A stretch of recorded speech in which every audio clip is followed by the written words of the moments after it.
ሁላችንም እናማተብ። በስመ አብ ወወልድ ወመንፈስ ቅዱስ አሃዱ አምላክ አሜን።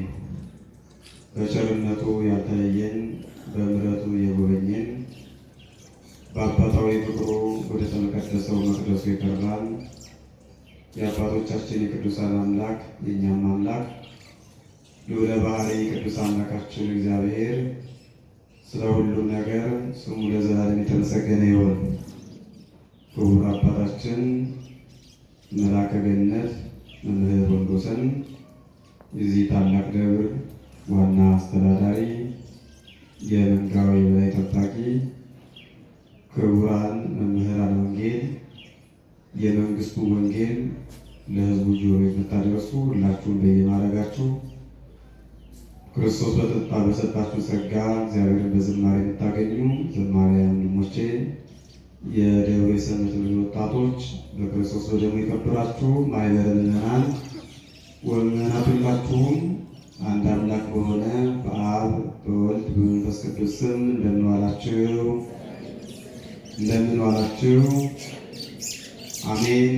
በይቅርታው በምሕረቱ በቸርነቱ የጎበኘን የአባቶቻችን የቅዱሳን አምላክ የእኛም አምላክ ልዑል እግዚአብሔር በድጋሜ ስለማይነገር ስጦታው ሁሉ ስሙ ለዘላለም የተመሰገነ ይሁን።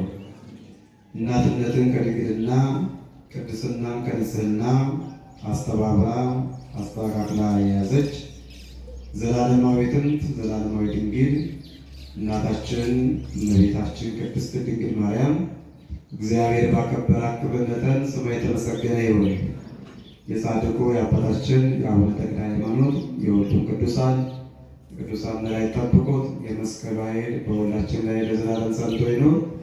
በጉባኤያችን መካከል ተገኝቶ ለነቢያት ትንቢትን እንዲናገሩ፣ ለሐዋርያት ወንጌል እንዲሰብኩ፣ ለሊቃውንት መጻሕፍትን እንዲተረጉሙ፣ እንዲያመሰክሩ ምስጢሩንና ማስተዋልን ያደለ አምላካችን እግዚአብሔር በእኛ መካከል ተገኝቶ ሕሊናችንን ተቆጣጥሮ ልቡናችንን ሰብስቦ የተወደደው የቃሉ ማደሪያ እንድንሆን የእሱ መልካምና ቅዱስ ፈቃዱ ይሁንልን። እንግዲህ በርቀት ናችሁ አብዛኞቻችሁ፣ ግን ጆሯችሁ ለቃሉ ቅርብ ስለሆነ በአካል የተወሰነ ራቅ ማለታችሁ ይህና ብዙም ችግር አይኖረውም። እግዚአብሔር ከሁላችን ጋር ይሁን። እንደ እግዚአብሔር መልካምና ቅዱስ ፈቃድ ባለችን ጥቂት ደቂቃ የምንማማርበት የትምህርታችን ርዕስ የሚሆነው ወሕርመትሰ ንጽሕት እንተ መሀበ እግዚአብሔር አብ ዛቲ ይእቲ፣ ነውርና ነቀፋ የሌለባት አምልኮት በእግዚአብሔር አብ ዘንድ ይህች ናት። የቅዱስ ያዕቆብ መልእክት ምዕራፍ 1 ቁጥር 27 ላይ የተጻፈ ቃል ነው። ከዚያው ካነበብኩላችሁ አረፍተ ነገር ውስጥ አንድ ቃል እንመዝና ርዕሳችንን አድርገን በዛ መንደርደሪያ ሀሳብ የሚጠቅመንና የሚረባን እንማራለን። ነውር የሌለበት አምልኮ። እስኪ ሁላችሁም በሉ ነውር የሌለበት በሉ አምልኮ። ድገሙት። ነውር የሌለበት አምልኮ። ምን የሌለበት አልኳችሁ? ምን የሌለበት? ምን ነውር የሌለበት አምልኮ። በዚህ ርዕስ ውስጥ ክርስቲያኖች ነውር የሌለበት አምልኮ ይይዙ ዘንድ፣ ነውር የሌለበት አምልኮ ይኖራቸው ዘንድ ምን ማድረግ አለባቸው? ነውር የሌለበት አምልኮስ ምንድን ነው የሚለውን ማጥራ አድርገን የምንመለከተው። በድጋሜ እግዚአብሔር ከሁላችን ጋር ይሁን። ርዕሳችንን እንዳትረሱ። ነውር የሌለበት አምልኮ። የዚህ ቃል አስቀድሜ ያነበብኩላችሁ ቃል ተናጋሪ ክርስቶስን ከተከተሉ ክርስቶስን ካመኑ በአዲስ ኪዳን ላለው የሃይማኖት መሰረት መደበኛ ከሆኑ ሰዎች መካከል ከ72ቱ አርድእት አንዱ የሆነ የጌታ ወንድም የሚባል የጌታ ወንድም የተባለበትን ምክንያት በኋላ እነግራችኋለሁ። የጌታ ወንድም የተባለ በኢየሩሳሌም ከተማ ገና በመጀመሪያው ክፍለ ዘመን ለመጀመሪያ ጊዜ ኤጲስቆጶስነትን የተሾመ በአዲስ ኪዳን ውስጥ ከተጻፉ የመጽሐፍ ቅዱስ ክፍሎች መካከል በስሙ የተሰየመለትን የያዕቆብ መልእክት የተባለውን የጻፈ ሐዋርያው ቅዱስ ያዕቆብ ነው። ነቀፋ ነውር የሌለባት ንጹሕ አምልኮ በእግዚአብሔር አብ ዘንድ ይህች ናት ብሎ በርዕስነት ያነሳነውን ሐሳብ አብልቶ አስፍቶ የጻፈልን የቤተ ክርስቲያናችን ሊቅ ዮሐንስ አፈወርቅ የተባለ መጽሐፉን ከመተርጎም መጽሐፉን ከማንበብ መጽሐፉን ከማስተማር በፊት መጀመሪያ የሰውየው ማንነት እወቀው ይላልና ስለ ቅዱስ ያዕቆብ ታሪክ ስለ ሕይወቱ ጥቂት ነገር እላችሁና በቀጥታ ወደ ተነሳንበት ሐሳብ እንመለሳለን። ቅዱስ ያዕቆብ ቀደም ብዬ እንደነገርኳችሁ ከመጽሐፍ ቅዱስ መካከል የያዕቆብ መልእክት የተባለው የጻፈ ነው። በእርግጠኝነት ብዙዎች ሰዎች የያዕቆብ መልእክትን የጻፈው ቅዱስ ያዕቆብ ቁጥሩ ከ12 ደቀ መዛሙርት የሚመስላቸው አይጠፉም። እኛው ቁጥሩ ግን ከ12 አይደለም። ከስንቶቹ አይደለም? ከ12 ሐዋርያት መካከል አይደለም ቁጥሩ። ሉቃስና ቅዱስ ማርቆስ ቁጥራቸው ከ72ቱ ሆነው ወንጌልን ለመጻፍ እንደታደሉ ወይም እንደተመረጡ እርሱም ደግሞ መልእክትን የመጻፍ እድልን አግኝቷል። በእርግጥ ሁሉም የመጻፍ ጸጋ አላቸው። ሁሉም ግን ጽፏል ማለት አይደለም። ከ72ቱ አርድእት መካከል ቁጥሩ የሚመደበው ቅዱስ ያዕቆብ የጌታ ወንድም ይባላል። እስኪ የጌታ ወንድም በሉ። የማን ወንድም? የጌታ ወንድም። የጌታ ወንድም የተባለበት ምክንያት በሁለት ነገር ነው። በስንት ነገር? በሁለት ነገር ነው። አንደኛውና የመጀመሪያው ጌታ ሰው እንደመሆኑ መጠን የሚያሳድገው አካል ያስፈልገዋልና እናቱን እመቤታችንን ቅድስት ድንግል ማርያምን ሲጠብቃት የነበረው ዝናብ ያስቸገር ከሆነ እኛ መጠለያ ሆነ እናንተ መምጣት የለባችሁ። ወደ መጠለያ ነው እዚህ ሁለቱም ወደ አባታችን ጋር መሆን እንችላለን። ሁላችሁም ወደዚህ ዝናቡ እንኳን መታረቃችሁ ነበር። ገና ይሆን እንመለስ። ርዕሳችን ምንድነው? ነውር የሌለበት አምልኮ። በጣም ጥሩ። ስለተናጋሪው እየተረክን ነበረ። እንቀጥል እና ቅዱስ ያዕቆብ ቁጥሩ ከ72ቱ አርድእት ነው። ከ12ቱ ደቀ መዛሙርቱ መካከል አይደለም። ያዕቆብ የተባለውን የያዕቆብ መልእክት የተባለውን መጽሐፍ ቅዱስ ውስጥ ስናነብ የምናገኘውን መልእክት የጻፈልን እሱ ነው። በእሱ ስም ተሰይሟል። ራሱን የጻፈው በሁለተኛ ደረጃ የጌታ ወንድም ይባላል ብያቸዋለሁ። የጌታ ወንድም የተባለበት ምክንያት በስንት ነገር ነው አልኳቸው? በሁለት ምክንያት ነው። መጀመሪያው ጌታ ሰው ፍጹም አምላክ ነውና ስሙ ለዘላለም ይክበር ይመስገን። ያደገው የዮሴፍ ቤት ነው ማለት ነው ያደገው።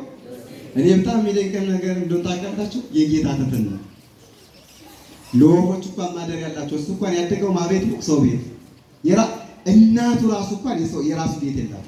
እናቱ የወለደችው እመቤታችን ቅድስት ድንግል ማርያም በምድር ላይ ቤት የላት። ይሄን ታውቃላችሁ። በምድር ላይ የምትጠለልበት የራሴ ነው ብላ በስሟ የተሰራላት ቤት የለም። ቤተክርስቲያን ማለት አይደለም፣ ይሄ መጠለያ ማለት ነው። እኛም እንደምንኖረው የላት። ደሃ ናት። በሰማያዊ ጸጋ የታደለች በምድር ግን ምንም የሌላት ምስኪን ሴት ናት። በረከቷ በሁላችን ላይ ይደርብ። ድንግል ማርያምን ምንም የላትም። ልጇን በምድር ላይ ምንም የለም። በምድር ላይ ጌታ ምን አለው ከተባለ እኛ ብቻ ነን ያለው። እኛ ብቻ ነው በቃ የጌታ ሀብቶች፣ የጌታ ንብረቶች እኔና እናንተ ነው። ሌላ ነገር አይደለም። የጌታ ሀብቶች እና ክርስቶስ ሁሉ እያለው ሁሉ በእጁ ሆኖ ባለጸጋ ሆኖ ድሃ ነበርና ምንድነው የሚለው? እንዘ በዓል አንዴ ርዕሶ በዓለም ጸጋ ሲሆን እኛን ስለማዳን እኛም ባለጸጎች ለማድረግ ራሱን ድሃ አደረገ ይላል መጽሐፍ። ራሱ ምን አደረገ? ራሱን ድሃ አድርጎ ነውና ያደገው ሰው ቤት ነው። ለእመቤታችን በስጋ ዘመዷ ከሆነው ከዮሴፍ ቤት ነው ያደገው። ዮሴፍ ጌታን ሲያሳድግ ከልጆቹ ጋር አብሮ ያሳደገው ከማን ጋር አልኳቸው? እነ ያዕቆብ እነ ዮሴፍ የተባሉ ዮሴፍን አስቀድሞ ማርፏል። እነ ይሁዳ የተባለ ይሁዳን መልእክቱን የጻፈው ያኛው ጌታን አሳልፎ የሰጠው ሳይሆን የዮሴፍ ልጅ ይሁዳ ደጉ ሰው ከነዚህ ጋር ነው ጌታ አብሮ ያደገው። የሚደንቀው ነገር እና አብሮ ስላደገ አብሮ ስለኖረ ከነሱ ጋር ስላደገ የጌታ ወንድም ተባለ። ያዕቆብ የማን ወንድም? ብዙ ሰዎች መጽሐፍ ቅዱስ ላይ ያዕቆብን፣ ይሁዳን፣ ሌሎችም አሉ ነዮሳ አስቀድሞ ቢያርፉ እነዚህ መጽሐፍ ቅዱስ ላይ ተደጋጋሚ የጌታ ወንድሞች ተብለዋል። የማን ወንድሞች? የጌታ ወንድሞች የተባሉት ጌታ ዮሴፍ ቤት ስላደገ ነው። ማን ቤት ስላደገ ነው? በዚህ ምክንያት ነው። አሁን ይሄንን ለማስተካከያ እንደተጠቀሙበታል ሰዎች። አይ በቃ ጌታ የጌታ ወንድሞች ተብለዋልና እነዚህ ክብር ይግባትና ድንግል ማርያም ከጌታ ሌላ ምን አሏት ይላሉ? ልጆች አሏት ይላሉ። በስጋ ድንግል ማርያም አንድያ ልጅ ጌታ ክርስቶስ ብቻ ነው ያለው፣ ሌላ ልጅ የለም። በድንግልና ጸንሳ በድንግልና የወለደችው በድንግልና ያሳደገችው አንድያ ልጇ ክርስቶስ ብቻ ነው እና ግን የጌታ ወንድም ተብሏል። አንደኛው ምክንያት ይህ። ሁለተኛው ምክንያት ግን በስጋ ፍጹም ሰው መሆኑን ለማጠየቅ ነው። እስቲ በሉ ምን ለመሆኑ? ፍጹም ሰው ለመሆኑ። ያዕቆብ ብቻ አይደለም የጌታ ወንድም የተባለው፣ እኔና እናንተም የጌታ ወንድሞች ነው። ሴቶቹ የጌታ እህቶች ናቸው። ወንዶች ደግሞ የማን ወንድሞች ናቸው? የጌታ ወንድሞች ነን። ቅዱስ ጳውሎስ እንዲህ ይላል፣ ወንድሞቹ ተብለን እንጠራ ዘንድ አላፈረብንም ይላል። ስሙ ለዘላለም የተመሰገነ ይሁን። ኃጢአተኞች ሆነን ደካሞች ሆነን በደለኞች ሆነን የነሱ ወንድሞች የኃጢአተኞች ወንድም የበደለኞቹ ወንድም ተብሎ ይጠራ ዘንድ አላፈረንም ይላል። አንዲት እናት ልጆቿን እኩል ብታይ በሌባ ልጇ ታፍራለች አታፍርም? አቤት በጣም ጥሩ። እሺ የእናትስ እጅግ ከባድ ነው። በልጇ ታፍራለች ለማለት እሺ ይከብደናል። አንድ ወንድም ታናሽ ወንድሙ የታላቅ ወንድሙ ሌባ ቢባልበት ወይም ደግሞ ሌባ ቢሆን ፍጹም ሌባ ቢሆን የእሱ ወንድም መባል ይፈራል አይፈራም? ያፍራል አያፍርም? ምክንያቱም አይፈልግም። ሌባ ነው፣ መጥፎ ስራ ይሰራል፣ ስሙ በበጎ ነገር አይጠራም። ስለዚህ የእሱ ወንድም መባል አይፈልግም። ክርስቶስ ግን የእኛ ወንድም ተብሏል። የማን ወንድም ተብሏል? አላፈረብንም። ኃጢአተኞች ናቸው አይደንቃችሁ? ሰካራሙን የማይንቅ ጌታ፣ ዝሙተኛውን የማይንቅ ጌታ፣ አዘማውያን የማይንቅ አምላክ የእሷ ወንድም ይባላል። የእሱ ወንድም ይባላል። እናት እንኳን ባለጌ ልጇን ታፍርበታለች ልጅ መሆኑን ባክድም። አባት ባለጌ ልጁን ያፍርበታል ልጅ መሆኑን አይክድም። ጌታ ግን ክርስቶስ ግን የሁላችንም ወንድም ተባለ። ኃጢአተኞችን በሙሉ ሴቶችን እህቶቼ አላችሁ፣ እኛ ወንዶችን ደግሞ ወንድሞቼ አለ። እንደውም በአንድ ወቅት ጥያቄ ጠየቁት። ጥያቄ አይደለም በእርግጥ መልዕክት ነው የነገሩት። በቤተ መቅደሱ በምኩራብ ውስጥ ሲያስተምር ከበሩ ላይ እናትህ ወንድሞችህ እህቶችህ እየጠሩ ነው አሉት። አሁንም እነዚህ የተባለው እናት የተባለችው ድንግል ማርያም ናት። እህቶቹ ወንድሞች የተባሉ ደግሞ የማን ልጆች ናቸው? የዮሴፍ ልጆች ናቸው። አብሮ ስላደገ ማለት ጌታ ምን ብሎ መለሰላቸው? እህቶች ወንድሞች ቃለ እግዚአብሔርን የሚሰሙ ናቸው። በጣም የሚደንቀው ነገር እነሱ ለማሰናከያ ነው ቃል የተጠቀሙ ለማሰናከያ የልባቸውን ጠማማውን ሐሳብ ስላወቀ ግን ምን አለ? የኔ እህቶች አለ ኃጢአተኞች ሆነው ኃጢአታቸውን አምነው እንደምምራቸው አምነው ወደ እኔ መጥተው ቃሌን የሚሰሙ የኔ ወንድሞች አለ በደለኞች ሆነው በደላቸውን አውቀው ተረድተው እኔ እንደምምራቸው ይቅር እንደምላቸው አውቀው ወደ እኔ የመጡ ቃሌን ያለማቋረጥ የሚሰሙ እነዚህ የኔ ወንድሞች ናቸው። አያችሁ ምን ያህል እንዳከበረን ምን ያህል እንደመረጠን። ከዛ የተነሳ ያዕቆብ የጌታ ወንድም ተብሏል። እንደማንኛችንም ሰዎች ሁላችንም ወንዶች የጌታ ወንድም ነን በስጋ፣ ሴቶች ደግሞ የጌታ እህቶች ናቸው በስጋ። ይሄንን ያደረገው ደግሞ እኛ አይደለንም ራሱ ነው። ማን ያደረገው? ራሱ ወዶ ፈቅዶ ስጋችንን ሲዋሃድ ወንድሞቹ አደረገን። ስጋችንን ሲዋሃድ እህቶቻችንን እህቶቹ አደረገን እና ያዕቆብ የጌታ ወንድም የተባለው በዚህ ምክንያት ከ12 አይደለም ከ72 ነው ብያቸዋለሁ። ጌታ ካረገ በኋላ ደቀ መዛሙርቱ 12 ሐዋርያት ዓለምን ዕጣ ብለው ተከፋፍለዋል። ወንጌል የሚሰብኩበት ከ12ቱ ጋር አብረው እየተከተሉ የሚራዱ ደግሞ 72 ደቀ መዛሙርቶች አሉ። እነዚህን ደቀ መዛሙርቶች ከፋፍለው በየሀገሩ እንዲሄዱና እንዲከተሏቸው አድርጓቸዋል። ያዕቆብን ግን ለኢየሩሳሌም ኤጲስቆጶስነት ሾሙት። ለማን አልኳቸው? ለማን? ለኢየሩሳሌም ለከተማ ኤጲስቆጶስነት ሾሙት።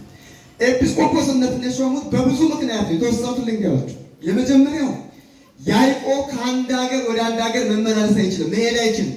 ለምን ካላችሁኝ ዝሆኔ በሽታ ታውቃላችሁ? አቤት እሱ ይዞት ነበር። ይሄ ዝሆኔ በሽታ የተባለ የያዘው ደግሞ በምን መሰላችሁ? 24 ሰዓት ይሰግዳል። እግሩ እንደዛው ነው። እንደዛው ነው በሽታው ነው። ስለዚህ ከአንድ ቦታ ወደ አንድ ቦታ መሄድ አይችልም። ሊቃውንት እንዲህ ይላሉ፣ አይ ቅዱሳን ሲበቁ በእግራቸው አይደለም በደመና ደርሰው የፈለጉበት ቦታ ደርሰው ይመለሳሉ ብለው ያቀኑታል። ግን ለያዕቆብ ተሰጥቶታል። ያዕቆብ ዕውርን የሚያበራ ነው፣ ሙትን የሚያስነሳ ነው፣ ለምጽን የሚያነጻ ነው። ራሱ ግን በሽታ አለበት። ለምን መሰላችሁ? በሁለት ምክንያት። አንደኛ የቅዱሳን ጸጋቸው ነው፣ ጸጋቸው ነው። ሁለተኛ ለእኛ ማስተማሪያ ነው። ለእኛ ምን ማለት ነው? አንተ ያየን ጠይቅላችሁና ትመልሱልኛላችሁ። ጸበል ሁሉም በሽታ ይፈውሳል አይፈውስም? ይፈውሳል አይደለ? ግን መፈወስ ከሌለበት አይፈውስም። እንዴት ነው? አንድ ሴት አንድ ወንድ በሆነ ደዌ ተይዞ በዛ ደዌ ምክንያት የሚጸድቅ ከሆነ እድሜ ልኩን ጸበል ይጠመቅ አይደል? ምን የሚል ከሆነ የሚጸድቅ ከሆነ ደዌው የሚያጸድቀው ከሆነ ማለት በደዌው ምክንያት በበሽታው ምክንያት አምላኩን እያመሰገነ የሚጸድቅበት ከሆነ አይድንበት። ጸበሉ የማያድን ሆኖ ሳይሆን እግዚአብሔር የማያድን ሆኖ ሳይሆን ሰውየው ወይ ሴትዮዋ በበሽታው ምን ትነበታለች? ይሄን ደግሞ ማን ያውቃል? ያዕቆብ ይኸውላችሁ እንደዚህ ያዕቆብ እንደዚህ ራሱን ማዳን አይደለም ሰዎችን ማዳን ይችላል። ዕውራንን እኮ ያበራል፣ ለምጻምን አንጽተዋል፣ አጋንንትን አውጥተዋል፣ ተሰጥቷቸዋል ስልጣን። ራሳቸውን ግን አልፈወሱም። ለምን አልፈወሱም? እንዳይታበዩ፣ አምላካቸውን እንዳይረሱ በሰም የሚያደርግ ይሰጣቸዋል። መጽደቂያቸው ናት። ብዙ ቅዱሳን አባቶቻችን ሌሎችን እያዳኑ ሌሎችን እየፈወሱ ለሌሎቹ ብርሃን እየሆኑ ለራሳቸው ጨልመዋል። ጻድቁ ተክለ ሃይማኖት በረከታቸው ይደርብንና ዛሬ ጽንሰታቸው በዓል ነው። በረከታቸው ይደርብንና በገድላቸው ስታነቡ ለብዙዎች መዳን ሆንኩ ይላሉ። እኔ አዳንኩ አላሉ። በክርስቶስ ስም ብዙዎችን አዳንኳቸው። በክርስቶስ ስም ብዙዎች እንዲፈወሱ አደረኳቸው። በጨለማ ያሉትን በብርሃን እንዲመላለሱ አደረኳቸው። ለእኔ ግን ጨለመብኝ፣ ራሴን መፈወስ ግን አቃተኝ። ጻድቁ ራሳቸውን መፈወስ አቅቷቸው አይደለም። የተሰጣቸው በሽታ መጽደቂያቸው ናት። ምን ማለታቸው ናት? መጽደቂያቸው ናት። የመጨረሻ ሕይወታቸው እስትንፋስ የቆመችው ጻድቁ በንዳድ በሽታ ነው። በምን በሽታ ነው? አሁን ይህንን አንብቡ ሰዎች የሚሳለቁ አሉ። ጸጋቸው ናት፣ መጽደቂያቸው ናት። ቅዱስ ጳውሎስ ምን ይመስላችሁ? አምላኬን እንዳረሳው ሲበሩ ወስን የሚያደርግ የሥጋ በሽታ ሰጠኝ። ማን ያለው? ቅዱስ ጳውሎስ ይኸውላችሁ ማን እንዳረሳው?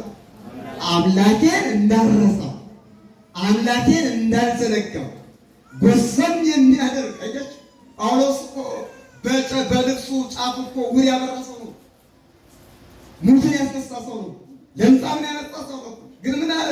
አምላኬን እንዳረሳው፣ ጌታዬን እንዳልዘነጋው፣ እሱን እንዳልረሳው፣ የቀራንዮ መስቀል መከራውን እንዳስብ። መከራ በራሱ በሽታ በራሱ ካወቅንበት የቀራንዮ መከራ ማሰቢያ ነው፣ መዘከሪያ ነው። አምላኬን እንዳልዘነጋው፣ ቀራንዮን እንዳስብ፣ ስለኔ መቸንከሩን እንዳስብ ጎሰም የሚያደርግ በሽታ ሰጠኝ። በሱም አምላኬን አመሰግነዋለሁ ይላሉ። በሱም ማንን አመሰግነዋለሁ? ልክ ጻድቁ ተክለ ሃይማኖት ይሄንን ብለዋል። ለሌላው አበራሁ ለራሴ ጨለምኩ፣ ሌላውን አዳንኩ እኔን ማዳን አቃተኝ። በዚህ ሁሉ ግን ጌታዬን አመልከዋለሁ አመሰግነዋለሁ። እና ያዕቆብ በእንደዚህ ያለ በሽታ ይሰቃይ ነበረ። ያቺ መጽደቂያ ሆና በዛ ምክንያት ኢየሩሳሌም ኤጲስቆጶስነት ተሾሟል።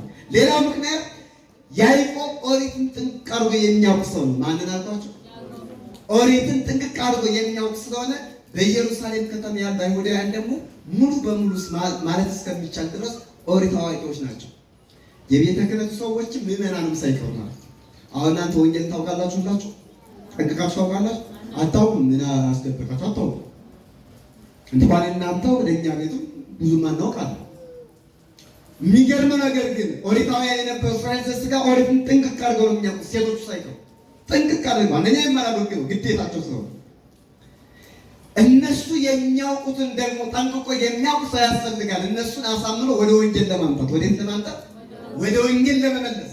ግዝረት አያጸድቅምም አያስኮንንምም። በአዲስ ኪዳን የሚያጸድቀው መጠመቅ ነው፣ የማያጸድቀው ደግሞ አለመጠመቅ ነው ብሎ ለማሳመን እነሱ ያወቁት ማወቅ ያስፈልጋል። እነሱ የተረዱትን መረዳት ያስፈልጋል። ከሌሎቹ ደቀ መዛሙርት በተሻለ ከ12ቱ በተሻለ ከ72ቱም በተሻለ ያዕቆብ ያውቅ ነበረ። በዛ ተከራክሮ እንዲረታቸው አሁን ሊቃውንት ያቃኑታል። ማወቅስ ሁሉን ያውቁታል፣ ሁሉም ያውቃሉ። መንፈስ ቅዱስ ለሁሉም ሐዋርያት ገልጦላቸዋል። ግን ያዕቆብ እዛው ከተማ ስለተወለደ ይላሉ።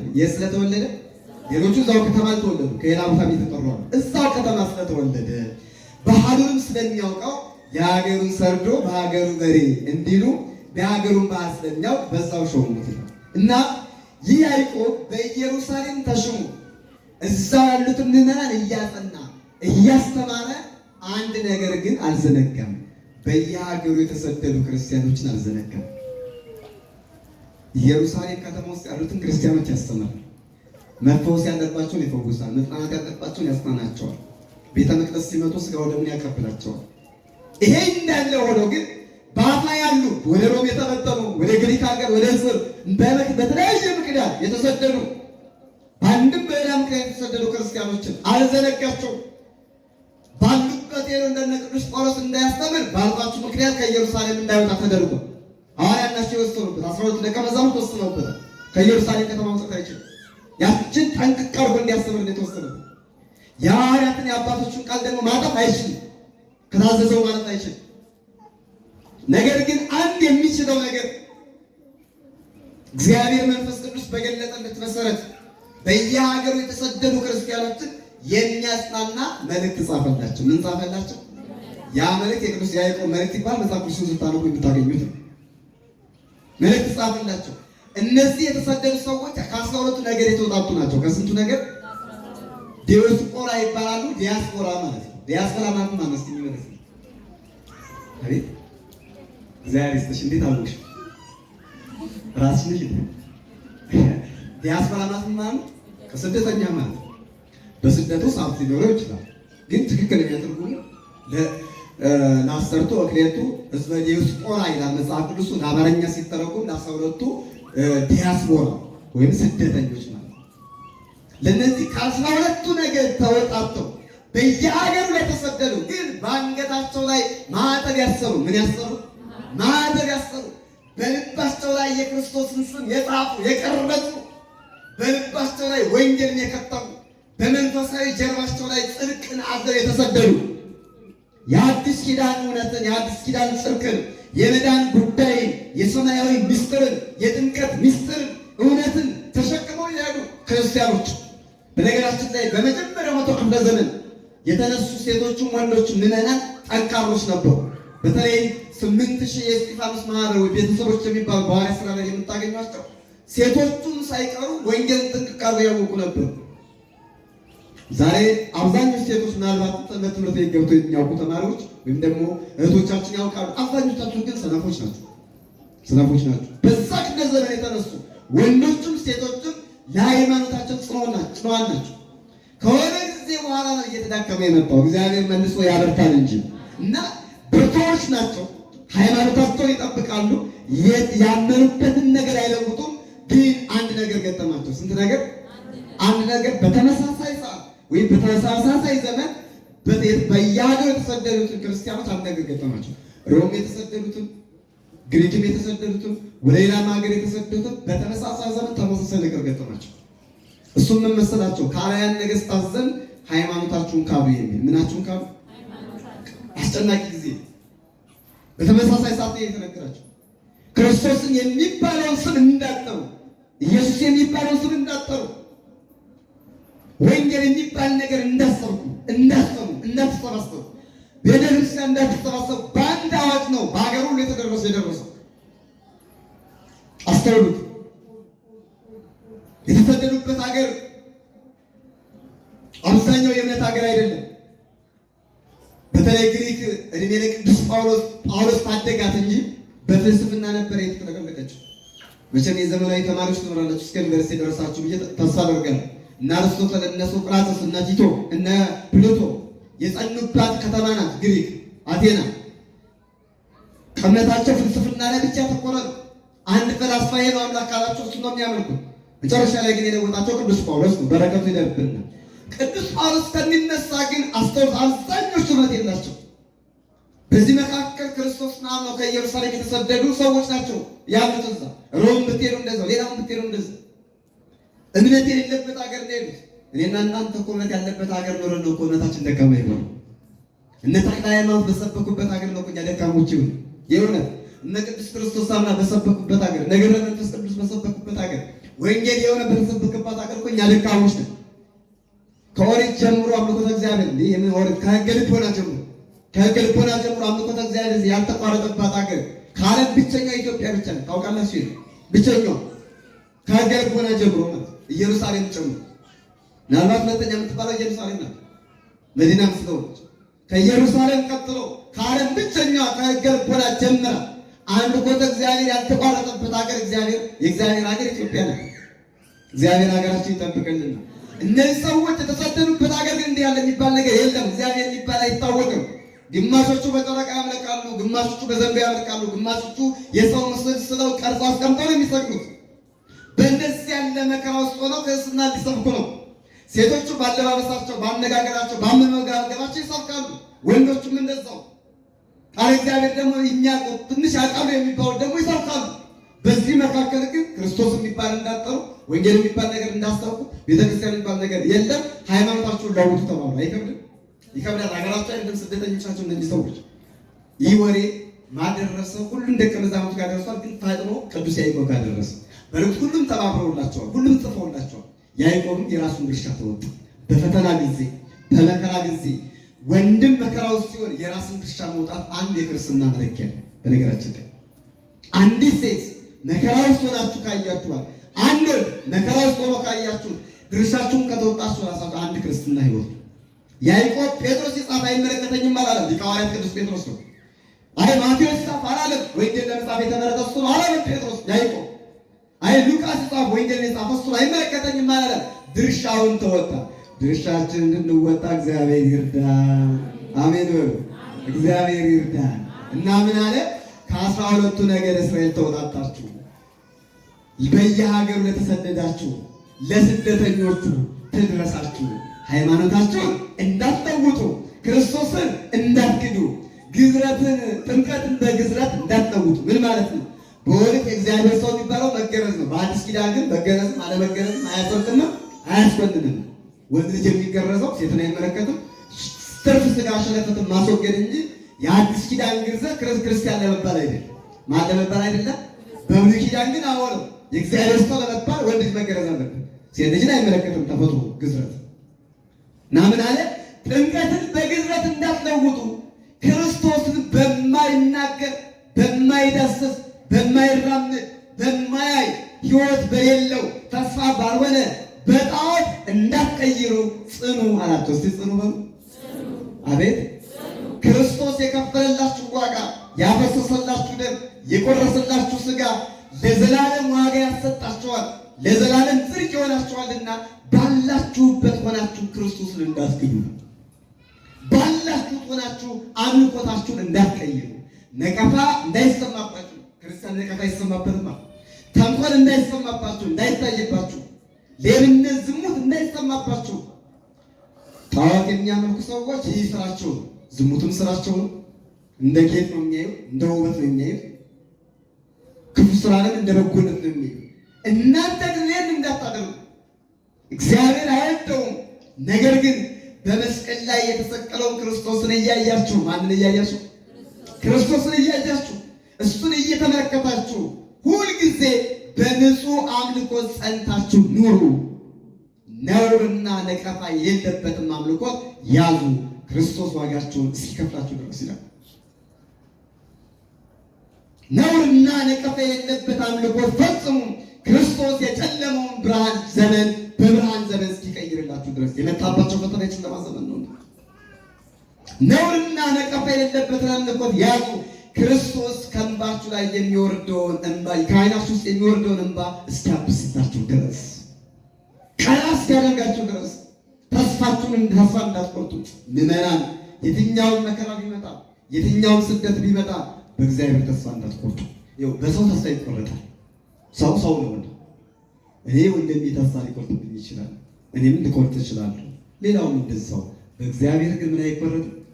የፈለገው ይመጣ፣ የፈለገው ስደት፣ የፈለገው መታረድ፣ የፈለገው መከራ መሰደድ ቢመጣ በእግዚአብሔር ተስፋ አይቆረጥም። ወደ ሰማይ ብንሄድ እግዚአብሔር ነው፣ ምድር ብንገባ እግዚአብሔር ነው፣ ዝናብን የሚያወርድ እግዚአብሔር ነው፣ ፀሐይን የሚያወጣ እግዚአብሔር ነው። አለ እግዚአብሔር ምንም የለም። በእግዚአብሔር ተስፋ አይቆረጥም። ያዕቆብ ምን አለ? በእግዚአብሔር ተስፋ እንዳትቆርጡ አለ። እስቲ በሉ በማን? ልጆቼ፣ ወንድሞቼ ያሉ የሚስፈው ወንድሞቼ አደራችሁን የጻፉላችሁን ነገር እንዳትረሱ። ያመናችሁበትን ክርስቶስን የታመናችሁለትን ክርስቶስን የሞተላችሁን ክርስቶስን በጥቂት በሚያልፈው መከራ ያልፋል እኮ።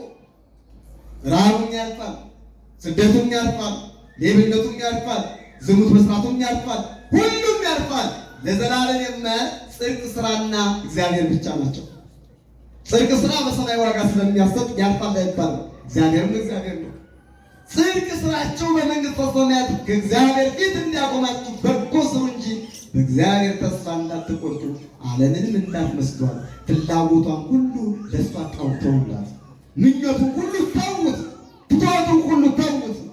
ፍትወት የተባለ የአምልኮ ጣዖትን ነው፣ ዝሙቱን ነው፣ እሱን ተውት። በእግዚአብሔር ተስፋ ሳትቆርጡ ግን ፍጹም የሆነ አምልኮ ፈጽሙ እያለ አጽናናቸው። የሚደንቀው ነገር በትርጓሜያችን እነዚህ ክርስቲያኖች ያዕቆብ በጻፈላቸው መልእክት ተጽናንተው የበለጠ ጸኑ ይላል። የበለጡ ምን አለ? የበለጡ ምን አለ? የበለጠ ጸኑ። ሁላችን የበለጠ እንድንጸና እግዚአብሔር በቸርነቱ ይርዳል።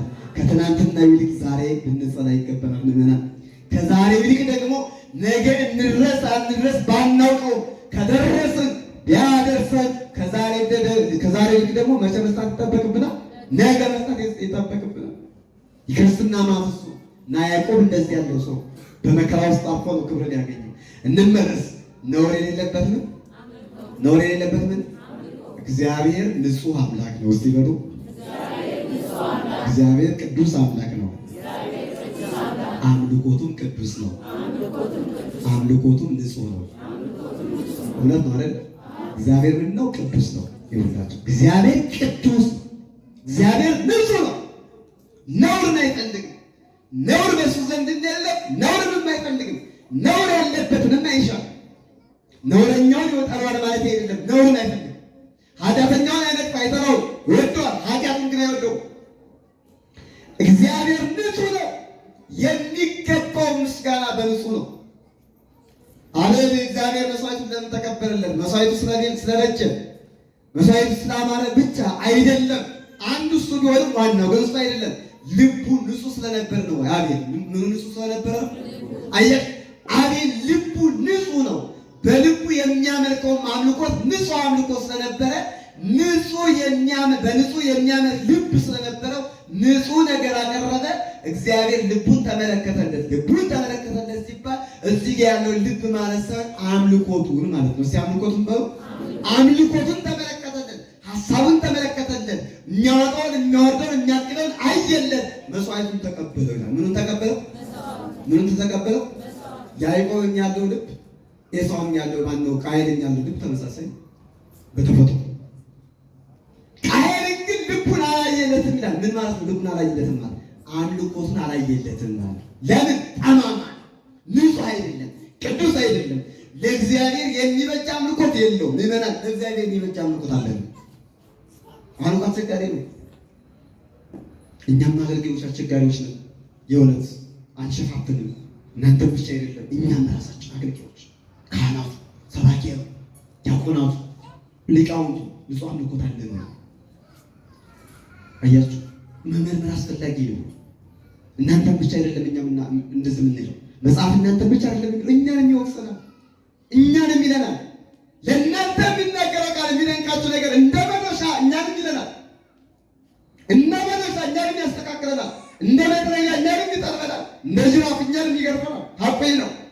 አንዳንዴ የሚሰበከው የሚነገረው ቃል እግዚአብሔር ለምዕመናን ብቻ የሚመስላችኋል? አይደለም። ቆሞ ለሚናገረውን ጭምር ያው የምናገረው ለኔም ጭምር ነው። ይሁላችሁ እኔንም ጭምር ነው የሚለኝ። አምልኮ ትክክል ካልሆነ አንተ እንዲህ ትላለህ እንጂ አንተም እኮ እንዲህ ነህ ይላል ቃል እግዚአብሔር። አያዳላማ ቃል እግዚአብሔር ላይ አያዳላ። ዝሙተኛዋን ሴት ዝሙት ፈጽመሻል ካለ አገልጋዩ ዝሙት ሲፈጽም አንተ ምን ብለሃል? ዝሙት ፈጽመሃል። ዳዊትን እግዚአብሔር ራራለትን? መልሱልኝ። ራራለትን? አራራለትን? ከነብዩን አታነጣከበት ኃጢአት ሰርተሃል ምን ብለሃል? በቃ አለቀ። ዳዊት ለእግዚአብሔር ቅርብ ሰው ነው። ያው እግዚአብሔር የሚያነጋግር እንደ ልቤ የተባለ ኃጢአት በሰራ ጊዜ እግዚአብሔር አራራለት። ማን አለከበት? ነብዩን አታነጣከበት። ኃጢአት ሰርተሃል አዝኜብሃለሁ። በቃ ዳዊት አስቀድሞ የእግዚአብሔር ሕዝብ የሚያስተምር ሰው ነው። ታቦተ ጽዮንን የሚያከብር ሰው ነው። በወደት ላይ የሰው ሚስት ቀምቶ እግዚአብሔርን ያሳዘነ እግዚአብሔር ስለ ንግሥናው ንጉሥ ስለመሆኑ ታላቅ ሰው ስለመሆኑ አልፈራውም፣ አራራለትም። የሚወቅሰው ቃል እግዚአብሔር ላከበት። ዳዊት ግን ተመለሰ። ትልቁ ነገር እሱ ጋር ነውር የሌለበት ነቀፋ የሌለበት አምልኮት እግዚአብሔር ከእያንዳንዱ ክርስቲያን ይሻል። ከእያንዳንዱ አገልጋይ፣ ከእያንዳንዱ ሰባኪ፣ ከእያንዳንዱ ዲያቆን፣ ከእያንዳንዱ ሰንበት ተማሪ፣ ከእያንዳንዱ ዘማሪ ይሻል። አንድ ዘማሪ፣ አንድ ሰባኪ፣ አንድ ዲያቆን፣ አንድ ካህን ነውር የሌለበት አምልኮት ከሌለው አገልግሎቱ በሙሉ ጨዋታ ነው። እውነቱ ይህ ጨዋታ ነው። አያሻግረው፣ አያጸድቀው፣ ያስኮንነዋል። ይሁዳ ከ12 ደቀ መዛሙርት ለምን ወጣ? ሐዋርያነት እግዚአብሔር አልሰጠውም? መልሱልኝ፣ አልሰጠውም? ሙት ማስነሳት ስልጣንን ከልክሎታል። ለምጽ ማንጻትን ከልክሎታል። አጋንንት ማውጣትን ከልክሎታል። አልከለከለውም። ግን በልቡ ነውር አለበት። እስቲ ነውር ነው። ምን አለበት? ነውር አለበት። ኃጢአት ስለሰራች ነውር አለበት። የማይመለስ የማይሻሻል ነውር አለበት። ጴጥሮስ ጌታን ስንት ጊዜ ካለ? አቤት። ጴጥሮስ በልቡ ግን ነውር ስለሌለበት ተመለሰ። ልዩ ነው። ጌታ ሆይ ይቅር በለኛል። ይሁዳ ነውር ስላለበት ባህር ዛፉ ሳይቀር ድንጋዩ ሳይቀር እንደሰው ይሁዳ እንደ ወንድምህ እንደ ጴጥሮስ ንስሐ ግባ ሲለው አልገባም። ምክንያቱም በልቡ ምን አለ? ነውር አለ። ነውር እንዳይኖርብን እግዚአብሔር በቸርነቱ ይርዳ። ክርስቶስ የሚወደው ስጣ ይሁላችሁ። ምን ነጋዴው ካጨረበረ ነውር አለ። ይሁላችሁ ባለትዳሮች ካላችሁ በትዳራችሁ ውስጥ ርኩሰትን የምታሳትፉ ከሆነ ነውረኞች ናቸው። እግዚአብሔር ላይ ነውር ሰጣችሁ። ምክንያቱም ትዳር ትንሿ ቤተክርስቲያን ናት። አይደለም? ትንሿ ቤተክርስቲያን ትልቁ ተቋም ይባል ቤተክርስቲያን ደረጃ ነው። ትንሿ ቤተክርስቲያን ነው። አያችሁ፣ ባል ሚስቱን የማያከብር ከሆነ ነውር ሰርቷል። ሚስት ባሏን የማታከብር ከሆነ ምን ሰርታለች? ነውር ሰርታለች። ጓደኛ ወዳጁን ጉድጓድ የሚቆፍርበት ሆኖ በቅደስ መጥቶ ቢጸልይ ነውር አለበት። እግዚአብሔር አይቀበለው። ብዙዎቻችን እንዲህ ነው። ብዙዎቻችን እንደ ሰርቆ እኮ ከሰረቀው ላይ ለእግዚአብሔር የሚያካፍል ትውልድ እኮ ነው ያለው። አባታችን ሰርቆ ይገርማል። ሰርቆ አምጥቶ ለእግዚአብሔር የሚያካፍል የነውር ስጦታ ይባላል። እሱ የምን ስጦታ? አይቀበለውም። እግዚአብሔር አይቀበለው። በግቡ የተቀበለው አምጥቶ ቢሰጥ አይቀበለው። ነውር አለበት። በልቡ ነቀፍ አለበት። እግዚአብሔር እንደው ብያችኋለሁ፣ ቅዱስ ነው። ቅዱስ ነው፣ ንጹህ ነው። ቅዱስ ንጹህ ከሆነ ደግሞ ቅዱስ የሆነ ንጹህ የሆነ ነቀፋ የሌለበት ነውር የሌለበት አምልኮት ከኛ ይፈልጋል። ከወደደ ከፍቅሩ የተነሳ ማለት። ታዲያ እነዚህ ነገሮች ምንድን ናቸው? እንደውና ለምሳባቸው ነውር የሌለበት አምልኮት ምን ስናደርግ ነው? ምን እናደርግ ስንል የመጀመሪያው የወንድምን ኃጢአት መተው። እስቲ በሉ የማናገር ይሄ ነው። ነውር የሌለበት አምልኮ ከፈለጋችሁ ይሄ ነው። ክርስቶስን ተመልከቱት ይላል። እስቲ በሉ ድገሙት። እናንተ ወንድማችሁ በድሏችሁ ይሆን ይችላል፣ እህትሽ በድላችሁ ይሆን ይችላል። አዳም ክርስቶስን የበደለውን ያህል ግን አልበደለሽም። ሔዋን ክርስቶስን የበደለችውን ያህል እህትሽ አልበደለችሽም። ወንድምህ የበደለች በደል አዳም ክርስቶስን የበደለውን ያህል አይበድልም። በፍጹም አይችልም። ደግሞ ከፍ ያደርጋል፣ ዝቅ ያደርግና ደግሞ ወንድም በድሎሃል፣ አዎ በድሎኛል ትለኝ እንደሆነ እውነት እውነት እልሃለሁ አንተ ክርስቶስን የበደልከውን ያህል ወንድም ካንተ አልበደለም። ወንድም ከበደለች በደል እህትሽ ከበደለችሽ በደል በላይ አንቺ ማንም በድለሽዋል፣ ግን እግዚአብሔር ተሸክሞሻል። ግን እግዚአብሔር ተሸክሞሃል። እግዚአብሔር መንገዱን አልዘጋብን፣ ሕይወቱን አልከለከለብን፣ የዕለት ጉርስህን የዓመት ልብስን አልነሳም፣ ቤተ መቅደስ እንዳትገባ በሩን አልዘጋብን። ምዕመናን አደራችሁን አንድ ነገር እንፍራ። የወንድሞቻችንን በደል ዘርዛሪዎች ሆነን ሄደን መጨረሻ ላይ የምሕረት በሩ እንዳይዘጋብን፣ የወንጌል በሩ እንዳይዘጋብን፣ እግዚአብሔር ከዘጋው ይችላል መዝጋት። የመቅደሱን በር እንዳይዘጋብን ካህናት አባቶች፣ ሰባኪያን ወንድሞች፣ ዲያቆናትም ወንድሞች፣ ዘማሪያን ይህንን ፍሩ። እግዚአብሔር የራሳችን ምሰሶ የሚያክለውን በደል አስቀምጠን ጉድፍ የምታክለውን የታችንና የወንድማችንን በደል ስንዘረዝር እሱን ስናወጣ ስናወርድ ስንፈትን የራሳችን ጭንቅትን ድንገት እግዚአብሔር መጥቶ የምሕረቱን በር እንዳይዘጋብን የቸርነቱን በር እንዳይዘጋብን ሙሽራው መጥቶ ገብቶ በሩን ከዘጋ በኋላ ብናንኳኳ የሚከፍትልን የለም። እንደ አምስቶቹ ድባሞች እንደሆኑት እንደ አምስቱ ሴቶች እንደ አምስቱ ደናግል ካልሆንን እንደ አምስቱ ሰነፎች ከሆንን ግን በሩ ይዘጋብናል። እናንኳኳለን፣ አይከፈትልንም። ድምፅ እናሰማለን፣ ድምፅ ይመለስልናል። ድምፁ ግን የሚመለስልን በአሉታዊ መንገድ ነው። አላውቃችሁም ምን አላላችሁ? ወንድማችሁን ይቅር አላላችሁ። ለወንድማችሁ የምሕረት በር አልከፈታችሁም። ለእህትሽ የምሕረት በር አልከፈትሽም። ለእህትሽ ይቅርታ አላደረግሽም። እኔም ደግሞ የምሕረቱን በር አልከፍትልሽም። እኔም የምሕረቱን በር አልከፍትልህም። ቅዱስ ማቴዎስ ወንጌል ምዕራፍ 5 ቁጥር 22 ጀምራችሁ ቤታችሁ ስትገቡ አንብቡት። እንዲህ ይላል፣ ለእግዚአብሔር መስዋዕት ልታቀርብ መስዋዕት ልትሰጥ ወደ ቤተ መቅደሱ ይዘህ ሄደህ ልክ ቤተ መቅደሱ መሰዊያው ጋር ስትደርስ ከወንድም ጋር እንደተጣላህ ትዝ ሲልህ መስዋዕቱን ቁጭ አድርግና መጀመሪያ ወንድምህን ይቅር በለውና ይላል። ማቴዎስ ወንጌል ምዕራፍ 5 ነው። መጀመሪያ የበደለህን ወንድምህን የበደልከውን አይደለም። ምን ያለ አቤት፣ የበደልከውን አይደለም፣ የበደለህን። ከመበደልና ከመበደል የትኛው ይበልጣል? መበደል ይበልጣል። የበደለህን ያበደለብህን ያስለቀሰህን አንገትን እንድትደፋ ያደረገህን ወንድምህን ይቅር ይበለው። እሱን ይቅር ብለህ ስትመለስ ሰዋ፣ ካልሆነ ግን አሰዋ፣ ተመልሰህ ሂድ። እሱን እግዚአብሔር አይቀበልብን። ክርስቶስ አዳም አምላክነትን ፈለገ። ዕፀ በለስን አትብላ ተባለ፣ በላ። አታርግ የተባለውን አደረገ። ሔዋን አታርግ የተባለችን አደረገች። እግዚአብሔርን በደሉ። የበደለው አዳም ነው፣ የበደለችው ሔዋን ናት። ይቅር ያለው ግን ማን ነው? የተሰቀለው ማን ነው? የደማው ማን ነው? መሰቀል ባንችል ምዕመናን፣ መድማት ባንችል መውደቅ መነሳት ባንችል ይቅርታ ማድረግ ትልቅነት ነው። ስለዚህ ነውር የሌለበት አምልኮት የወንድምን በደል ምን ማለት ነው? በይቅርታ ማለት። እግዚአብሔር ቸርነትና ምሕረቱን ያብዛልን ለሁላችን። ሁለተኛና የመጨረሻ ላሳጥር ሰዓት ስለሄደ ነውር የሌለበት አምልኮት ምንድን ነው? ብዙዎቹን ትቼ ተቀል በሁለት ሳሳየት ትቼዋለሁ። ብዙዎቹ ነውር የሌለበት አምልኮት የሰሩት በጾም በጸሎት እየተጋ በቅድስና እየኖረ በመስዋዕት እየኖረ በስጋውና በደሙ ካልታተመ ክርስቲያን አይደለም። ይህ ነውር የሌለበት አምልኮት ነው። በስጋውና በደሙ መታተም የስብከታችን መደምደሚያ፣ የአገልግሎታችን ማሳረጊያ፣ የማህሌቱ ማሳረጊያ፣ የጾማችን፣ የጸሎታችን፣ የምጽዋታችን የሁሉም ማሳረጊያ ቅዱስ ቁርባን ነው። ቅዱስ ቁርባን በሉ። በቅዱስ ቁርባን ውስጥ የማያልፍ ሰው ነውር የሌለበት አምልኮ ነው የሚያመልከው። እግዚአብሔር ማዕድ አቅርቦለት ማዕድን ረግጧል። እግዚአብሔር መጠጥ ወይን አቅርቦለት ወይኑን አልፈልግም እያለት ነው። ወይኑን አልፈልግም ካልክ ደግሞ ትጠማለህ። ከተጠማ ደግሞ ትሞታለህ። ከሞት ከእግዚአብሔር ትለያለህ። የቀረበልህን ማዕድ አልበላም ካልክ ትራባለህ። ከራስህ እግዚአብሔር ትለያለህ። ከእግዚአብሔር ከተለየ ደግሞ ለገሃነም ትወርዳለህ። ስለዚህ ነውር ያለበት አምልኮ አለብህ ማለት ነው። የትኛውንም መስዋዕት ብትሆኑ፣ የትኛውንም ጸሎተኛ ብትሆኑ፣ የትኛውን ቅዱሳን ብትሆኑ ሥጋውና ደሙ ካልበላችሁ ካልጠጣችሁ ቅድስና አናገኝም።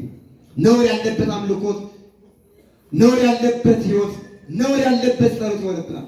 አንድ ታሪክ ላንሳላችሁና ልጨርስ። ከቃሉ ጋር ናችሁ? አንድ ታሪክ ላንሳላችሁ። ሰውየው በዚህ በሦስተኛው ዘመነ ሊቃውንት በሚባሉበት ዘመነ መነኮሳትን በበዙበት ዘመን የተነሳ ባህታዊ ነው። ተወልዶ ነፍስ ካወቀባት ሰዓት ጀምሮ ዓለምን አያውቅም። ቀጥታ ገዳም ገብቶ በረሃ ውስጥ ገብቶ ዋሻ ውስጥ ገብቶ ነው የሚኖር። እህል ቀምሶ አያውቅም። እህሉን ብቻ ለተሰንበት እንዳይችል ቅጠል ይቀምሳል። እንደነ ተክላይ ነው በታሪክ ሲተረክ 40 ዘመን በዋሻው ዘጋ። ስንት ዘመን? 40 ዘመን ሙሉ እየሰገደ እየጸለየ እያለቀሰ የክርስቶስን ሕማማቱን፣ ስቅላቱን፣ ግርፋቱን እያሰበ ስደቱን እያሰበ 40 ዘመን ሙሉ በስግደትና በጾም አሳለፈ። በ40ኛው ዘመን ወደ ሰማይ ቀና ሲል ሰማያት ተከፈተለትና እግዚአብሔርን አየ። ማንን አየ? ደስ አለው። የተጋድሎ የልፋቱ ውጤት ነው። የጾሙ የጸሎት ውጤት ነው። እና ምን አለ? ጌታ ሆይ የምፈልገው ሁላችንም የምንፈልገው ክርስቶስን ማየት አይደል? አዎ ምኞታችን እሱ ነው። ቅዱስ ጳውሎስ ከዛ ውጭ ምን ምኞት አለ? ምኞታችን ሩጫችን ክርስቶስን ማየት ነውና ጌታ ሆይ ምኞቴ ተሳክቶልኛል፣ ልፋቴ ተሳክቶልኛል፣ አይቻለሁ። አሁን ነፍሴን ከሥጋዬ ለያት አለ። ማንን ከማለያት? ነፍሴን ከሥጋዬ። ይሄ ሰው ይሰርቃል አይሰርቅም? አቤት እሺ በደንብ ስሙ። ነፍሴን ለያት አለ። የታዘዘ መልአክ መጥቶ እንዲህ አለ፣ አንተ ሰው አለው። አቤት መጽደቅ ትፈልጋለህ? መጽደቅ ፈልጌ መስሎኝ 40 ዘመን የተጋደልኩት አለው። እንግዲያውስ አንድ ነገር ይቀራል። አይገርም? ስንት ነገር?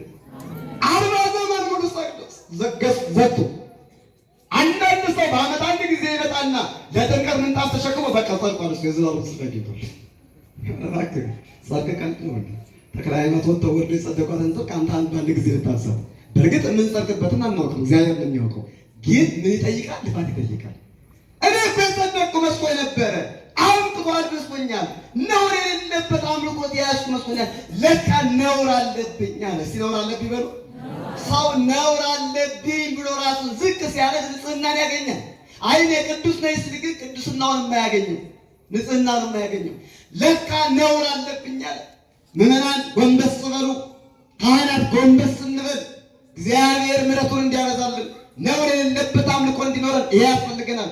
ነውር አለብኝ የበቃው መስሎኝ ነበረ፣ ምንድን ነው የቀረኝ አለው መልአኩ። የክርስቶስ ሥጋና ደም አልተቀበልክም፣ እንግዲያውስ ውሰደኝ አለው። እየመራ ቤተ መቅደስ አደረሰው። ከቤተ መቅደስ ሲደርስ ቁርባን ሊደርስ ሲል ካህኑ እንዲህ ሲል ሲያዝን ሰማው። ቅድሳት ለቅዱሳን ሥጋውና ደሙ የሚገባው ንስሐ ለገባ ምን ለገባ ንስሐ ለገባ ሰው ነው ሲል ሰማ። ለዚህ የብቁ አይደለሁም ማለት ይሄ ሰው ኃጢአት እኮ የለበትም። 40 ዘመን ዘግቶ አጥያቸዋል። ለዚህ ብቁ አይደለሁም ማለት ተመልሶ 40 ዘመን ደገመ። ስንት ዘመን ማለት? 40 ዘመን 80 ዘመን። በ80ኛው ዘመን አሁን ሥጋው ደም ተቀብተናል። መጨረሻ ላይ ግን የእግዚአብሔርን ፍቃድ ስለሆነ ጊዜውም ስለደረሰ መልአኩ ወስዶ አልቀበልም ሲል በግድ ወስዶ ሥጋው ደሙ እንደተቀበለ በዛ ይቀፈቅ እነሱ ከሥጋው ተለየ። ቅድስናን፣ ንጽህናን፣ እርገትን፣ መጽደቅን፣ ወደ እግዚአብሔር መንግስት መግባትን በመጨረሻዋ ዘመን በአንዲት ቀን በአንድ ቁርባን አገኘ። ስለዚህ ምድራችሁ ፈልጌ ነው። ነውር የሌለበት አምልኮ ነውር የሌለበትን ጽድቅ ያመጣል። ነውር የሌለበት አምልኮ ነውር የሌለበትን ንጽህና ያመጣል። ነውር የሌለበት አምልኮ ነውር ወደ ሌለበት መንግስተ ሰማያት ያስገባል። ወስብሐት ለእግዚአብሔር።